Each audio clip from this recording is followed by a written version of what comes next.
When people ask why certain communities appear more financially stable or economically resilient, the mistake usually begins with assuming the cause is identity rather than behavior. Proverbs 13 does not describe wealth as something inherited through blood or status. It treats wealth as the visible outcome of invisible routines repeated over time. The text consistently contrasts two types of people: those who listen and those who dismiss instruction, those who rush and those who wait, those who consume immediately and those who build gradually.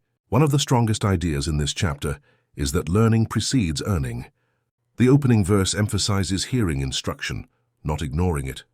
In ancient wisdom traditions, learning was not passive. It involved questioning, debating, memorizing, and applying lessons to daily life. Financial failure is often the cost of ignorance, not lack of opportunity. When people are trained early to ask why, before asking how much, they make fewer irreversible mistakes. This approach lowers risk long before money enters the picture. Another repeated pattern is restraint. Proverbs 13 warns that uncontrolled desire leads to destruction. Desire itself is not condemned. Lack of control is.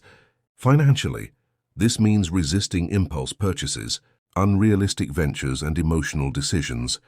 The text assumes that most damage is self-inflicted, not externally imposed. Wealth disappears faster through impatience than through hardship. By teaching restraint as a virtue, the wisdom literature promotes stability without ever mentioning specific income levels.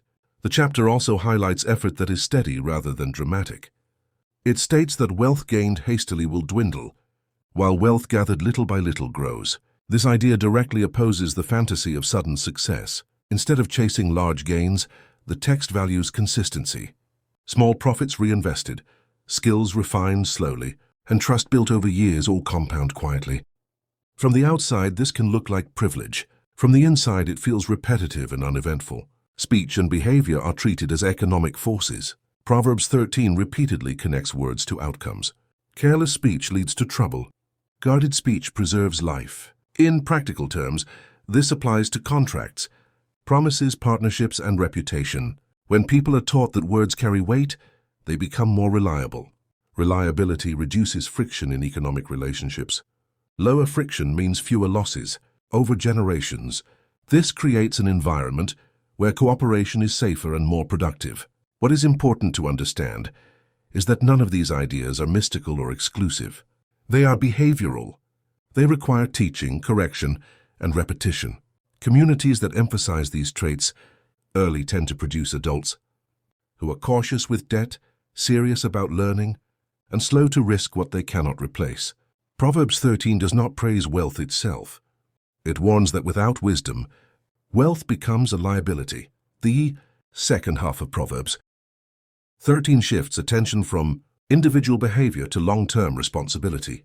One verse states that a good person leaves an inheritance to their children's children. This is often misunderstood as a statement about money alone. In the context of wisdom literature, inheritance includes knowledge, habits, warnings, and values. Money without guidance disappears quickly. Guidance without money still produces resilience. The proverb places greater emphasis on continuity than on accumulation. This long-term mindset changes how success is measured. Instead of focusing on peak moments, it values sustainability. People who think beyond their own lifetime make different choices. They avoid decisions that offer high short-term reward but high long-term risk. They favor investments in education, skills, and relationships because these survive economic cycles. Proverbs 13 assumes that wisdom looks boring in the present and impressive only in hindsight. Ethical consistency is another quiet theme. The chapter connects righteousness with security and wickedness with instability. In modern terms, this reflects the cost of dishonesty. Cutting corners may produce immediate gain, but it introduces legal, social, and reputational risk. These risks compound negatively over time. Ethical behavior does not guarantee wealth, but it reduces the chances of sudden loss. Stability, not extravagance, is the underlying goal. Diligence is contrasted with fantasy. Proverbs 13 states that desire without effort leads to frustration, while diligent action leads to supply. This is not a moral judgment about worth. It is a practical observation. Wanting comfort without process creates disappointment. Accepting process creates progress. Over time, diligence becomes less about physical labor and more about focus, consistency, and follow-through. These traits are transferable across professions and economic conditions. Modesty also plays a protective role. The chapter observes that some appear wealthy but have nothing, while others appear poor but possess great wealth. This speaks to discretion. Display attracts pressure. Pressure increases risk. Modesty protects resources and allows flexibility. When people are not defined by visible consumption, they are freer to allocate resources strategically rather than emotionally. Ultimately, Proverbs 13 does not offer a secret formula or exclusive advantage. It offers warnings repeated so often that they are easy to ignore. Learn before acting. Move slowly. Speak carefully. Work consistently. Think beyond yourself. Treat wealth as a tool, not a measure of worth. When these principles are embedded in daily life and passed across generations, the outcome can resemble prosperity, not because of identity, but because of discipline practiced over time. This is not mythology. It is pattern recognition.